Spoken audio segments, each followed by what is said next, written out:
All right, everybody, welcome back to a Musings on Monday afternoon at the Monastery. I don't know. And we actually got it on a Monday this It time. is on a Monday, and it is actually midday.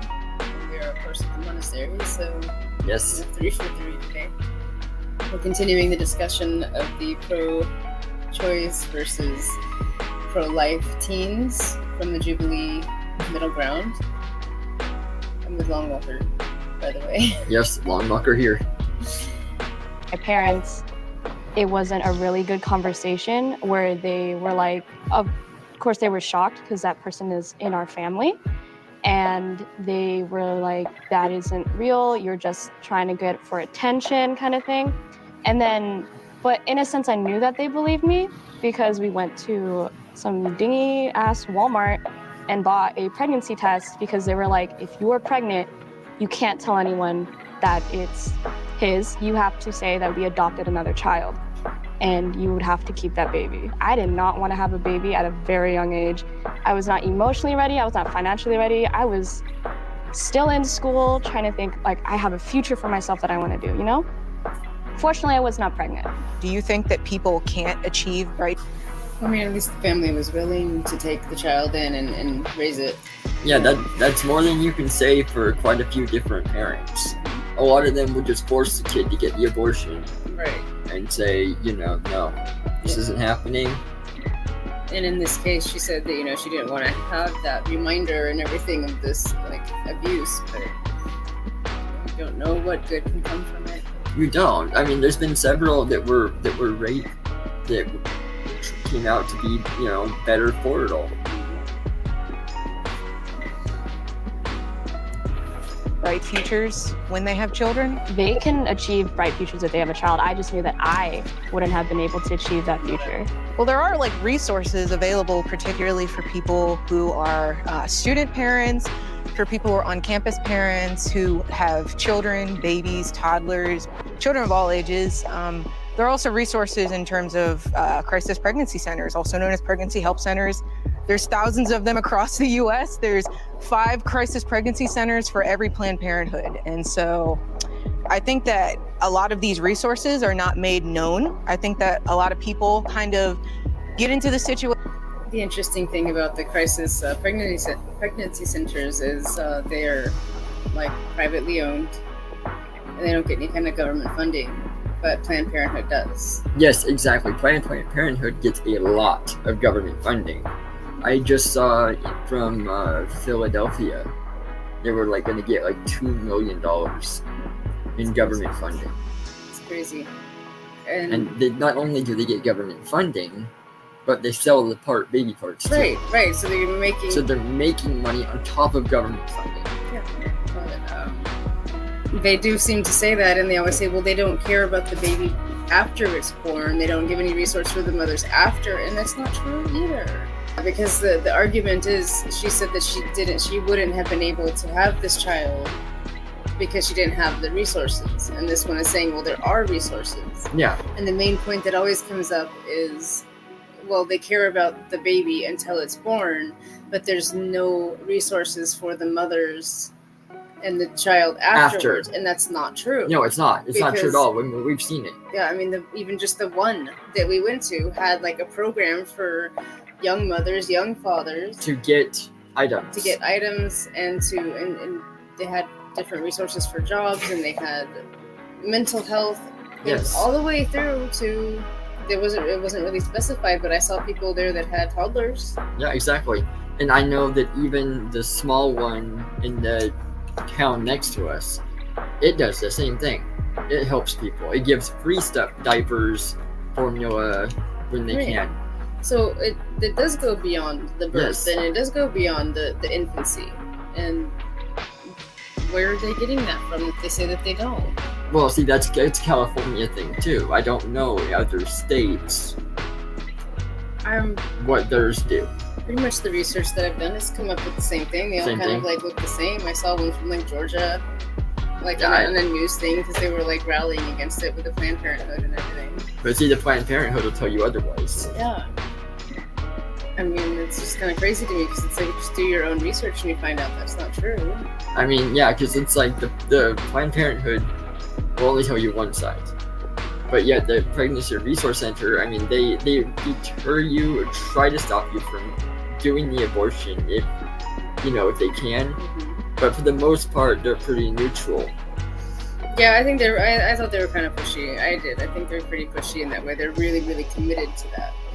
But I mean, that's the better way to go. Yeah, I mean, at least they're being clear and they're being honest and they're giving you information where Planned Parenthood doesn't give you any information, and they keep putting it in your head that you're not ready. And Planned Parenthood caters to the uncertainty. And don't do it for yourself. Do it for your boyfriend. Yes. Do it for your family. Do it for so that you can have a future. Do it so you can have money. Do it so you can have security. And none of those. Exactly. They don't build you up in any positive way. They don't. No. It's just catering to the uncertainty and the insecurities of everybody at that point. Yes.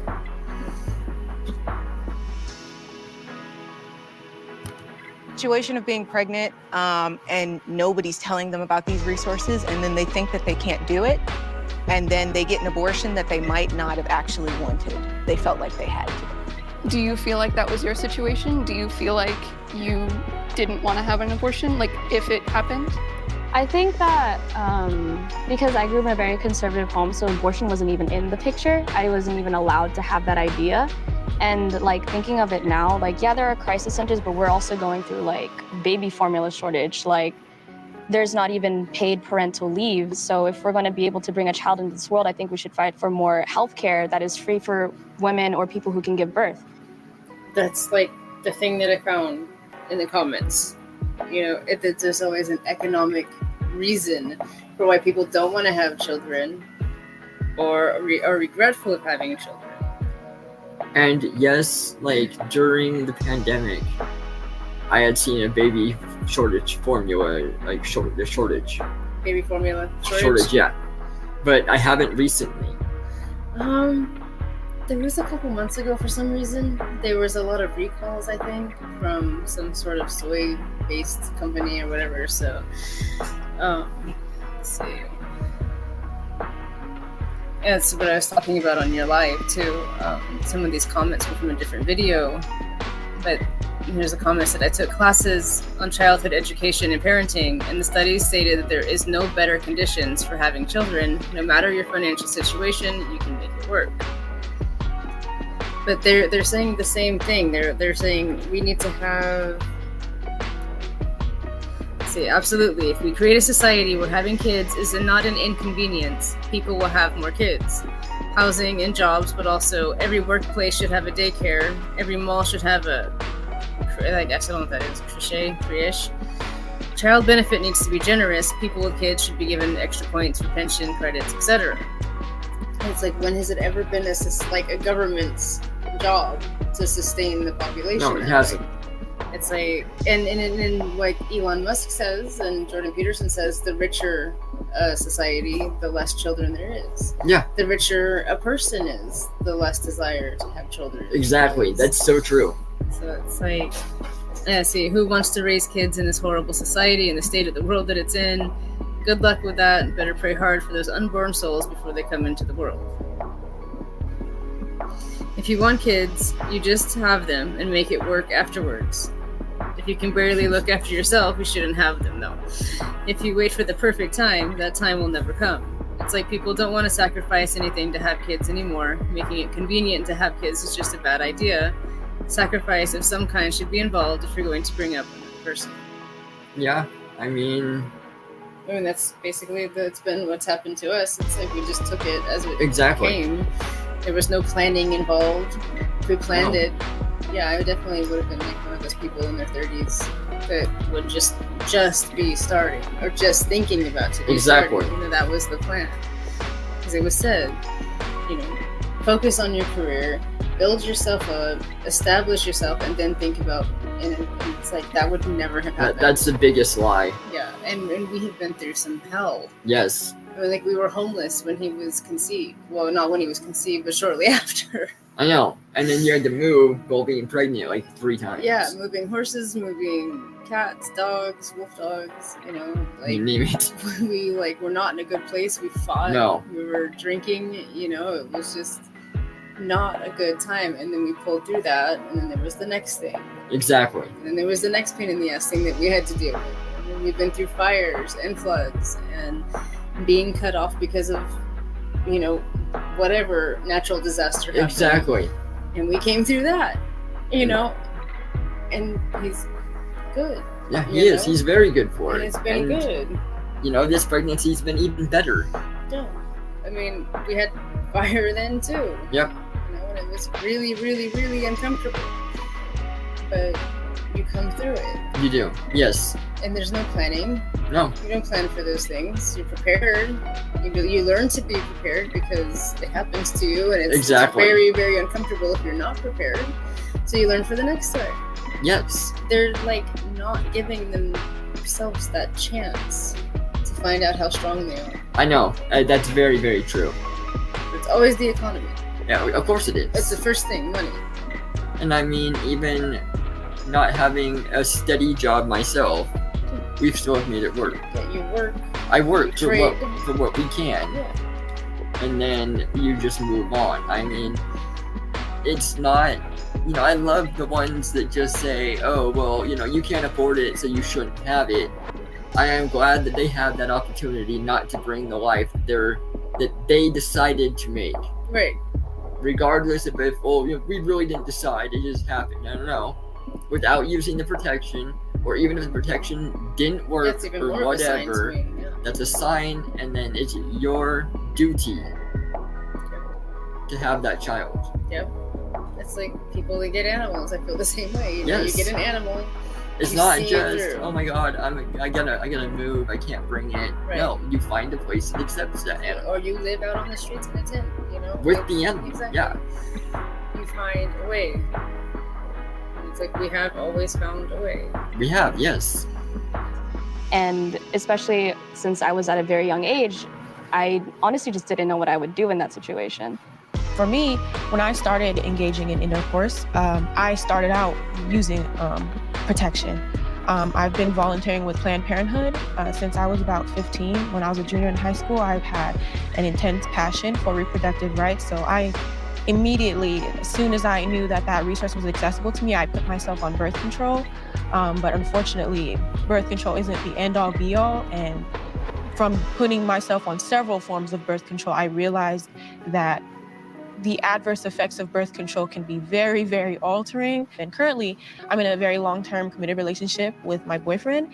And of course, when you have someone attractive, you want to have sex with them. And he's the first person I've really started participating in unprotected sex with. Let me pause it. Alright, how shallow can these kids get though? Great. Because she said that when you have somebody as attractive as who she has, Right. you know, you just want to have sex with them. Yeah, there's nothing intimate or sacred about it. Exactly. It's just surface level Yes, horniness, you know?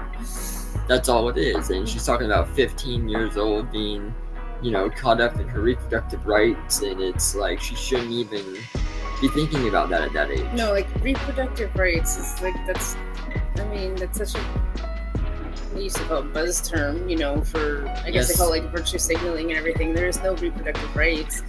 It all comes down to being able to use contraception or have access to birth control so you can fuck whoever you want. I know. You know, so you can just sleep with whoever you want and not have any like consequences.